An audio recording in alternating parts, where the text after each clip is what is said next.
I know how the title sounds, but I could honestly use some outside perspective since anyone else I could ask is biased towards the situation. I, 27M, have been dating my girlfriend Lola, 22F, for about 2 years now, and overall things have been great. My brother Ian, 22M, has always been pretty weird whenever she comes up or is around. Ian and I are very close, talking to each other daily, but the conversation will usually change gears right as I start talking about anything Lola related. I thought maybe he was jealous of the time I was spending with her, or maybe had a little crush on her. Still, whenever we'd get together, he'd make comments about our age gap, poke fun at me for simping, and joke about her sleep disorder. Ian's always enjoyed a good prank, either pranking or being pranked. He loves to laugh, and I genuinely believe that when he goes to prank people, he means it in a way to share the laughter. When he's tried to pull little pranks on Lola, though, he does things that he figured out trigger her disorder, like making sudden loud sounds, jumping out to scare her, and one time I caught him before he was going to do the shaving cream sleep bit while she was taking a nap in the guest room. I warned him in more detail then, that he shouldn't mess with her while she's sleeping, as interrupting her regulated cycles isn't good for her, and at the absolute best, she's the worst kind of cranky when she's woken up. Ian looked like he understood, and I thought that was that. I threw a New Year's Eve party a few days ago and invited Ian and a bunch of mine and Lola's friends. Everyone was having a good time. My watch went off with the alarm that we set up for Lola to take a nap, and she went off with a sleepy smile. I kept partying, and a while later, we all heard a scream, followed soon after by cussing and something breaking. I panicked as it was from my room where Lola was, and I ran through, nearly kicking the door down to find she had shoved someone down and was yelling at them. I looked to see who it was, and saw a spider mask that I unfortunately recognized as Ian's from years ago. I saw him scrambling to get away, but she only stopped when 3 of her friends pushed past me to pull her up and check her before she ultimately passed out in their arms. Ian scrambled off the floor and ripped the mask off, revealing the damage she'd managed to do in the time it took us to react. He started bawling, telling me that she was insane and abusive, that he only wanted to make sure she wasn't going to sleep through the ball drop. At this point, everyone started yelling. Ian looked terrified and kept repeating that she was crazy and that I shouldn't be with someone who could do this to her boyfriend's brother. Some of my guys were yelling that if she did it to him, she could do it to me. All of her friends were screaming about how he should know to leave a sleeping girl alone and how it was creepy. Ian ended up calling our mom to tell her that Lola hurt him, and she's furious. Lola's friends ended up carrying her out against my protests, and my friends were nearly split down the middle. I remember standing there while everyone argued as the ball dropped, my mother calling me for the 10th time, and Lola finally texting me that she needs space to think. Since then, we've lightly texted. She has expressed that she can't shake her fear of what happened, but she still hasn't told me from her side what happened. Ian and my mom are trying to convince me to break up with her, chastising me for not helping or standing up for my brother when he was being assaulted, and also demanding an apology for not playing my part as an older brother. Ian has FaceTimed a few other family members, and now my aunt, who paid for both our colleges and the house my mom and brother live in and helped me get my apartment, is taking the 3-hour drive up to make sure her boys are okay, which is stressing me out even more. On one hand, I know family is family, and I should do what I can to stand up for the people who helped raise me and become the person I am. On the other hand, Lola is my girlfriend. I adore her, I love her, and I feel like I should be there to protect her.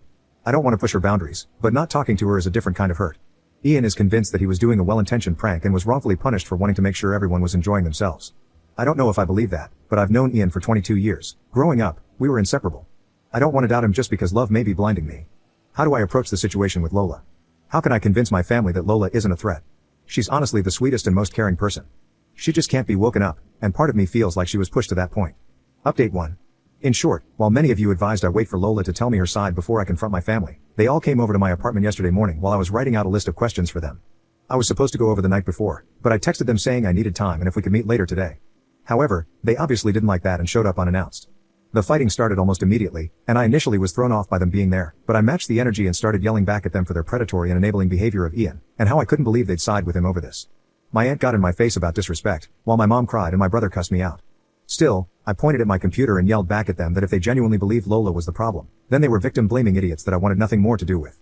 My mom kept crying, but I got my aunt's attention with the computer, and she got close to look at the screen. I was going through comments to write up all the questions. After a minute, she turned back to us, really my brother, and said, "What is this?" I explained Reddit and that I'd posted for help. Ian then stopped comforting my mom and pushed past me to get to the computer, asking what right I had to share family business on the internet. My aunt stopped him and asked, "Why didn't you tell us you were alone with her? You never told me she was sleeping." To say all hell broke loose would be an understatement. Like a switch, my mom almost immediately stopped loudly crying and looked over at my aunt, confused. Ian started shaking his head and reiterating his version of the story, which, listening to it, was infuriatingly off.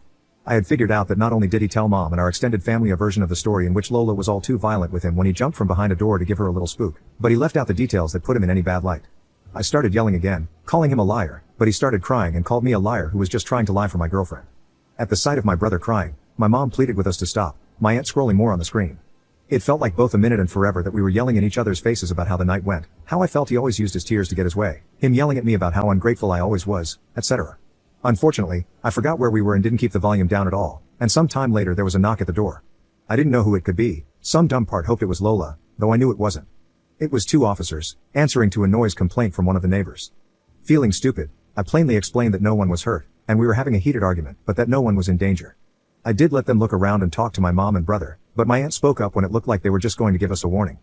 Actually, I think it's good that you're here. My nephew has something he'd like to report. She motioned to Ian, whose eyes looked between her and the officers quickly. My aunt still looked as angry as when she first arrived, but she was glaring at Ian. You know, hypothetically, if someone touches or hits you without permission or justified reason, that's something you can and should report. Is there anything you want to say? There was silence, eyes moving to everyone around the room. My aunt didn't look encouraging in a report. It hit me that she was calling him out. I stared at him. His eyes were bulging. He looked as panicked as the other night when he was trying to get away from Lola. One of the officers asked if everything was all right, and like clockwork, Ian started bawling his eyes out. My mom asked him what was wrong. I told her she had to stop babying him. He's been lying to you guys. My aunt asked him again if he had anything to report. You were up in arms against this girl this morning. Where'd all that fire go? Did she hit you or not? It took a while of us pushing him, but he finally admitted to the room that he didn't have anything to report because he didn't feel like she'd be rightly prosecuted. His next story sounded closer to the one I knew, where he admitted to knowing Lola had gone to sleep and wanted to scare her so she'd wake up.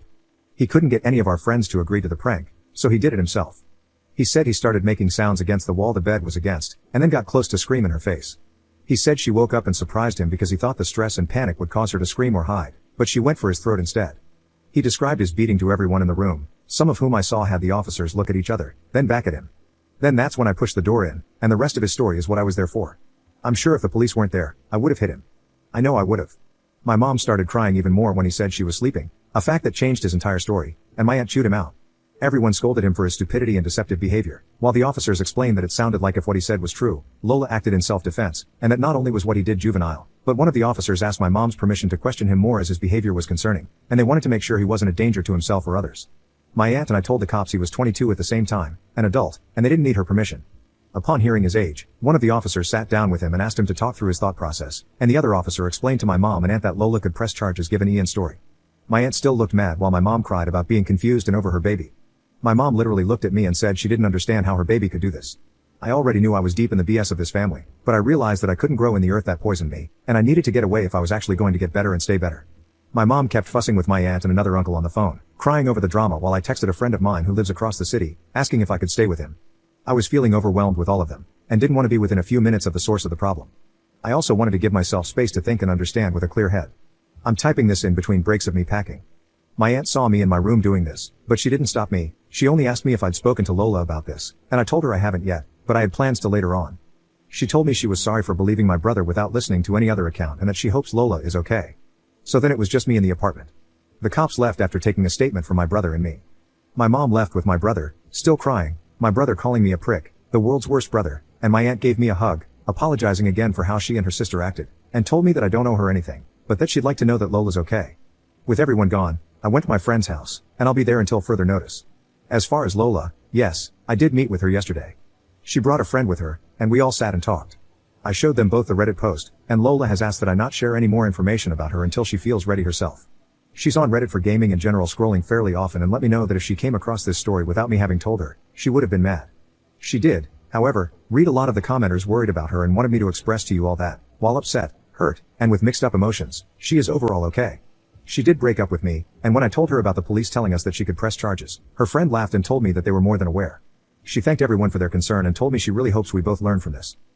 My mom has been calling and texting me, telling me that this entire ordeal has made Ian and her a wreck, and she can't believe I'd let a girl do this to us. I blocked my brother right after he left my apartment, and I just blocked her. My aunt has let me know she'll talk to her, but I don't know how that's gonna go. I understand that it isn't what everyone wants, but none of this is anything I want either. I'm gonna be taking a break from not only the BS in my life, but this Reddit stuff too. I know I have a lot of growing to do, and I can't do that in this environment. Thank you again to everyone.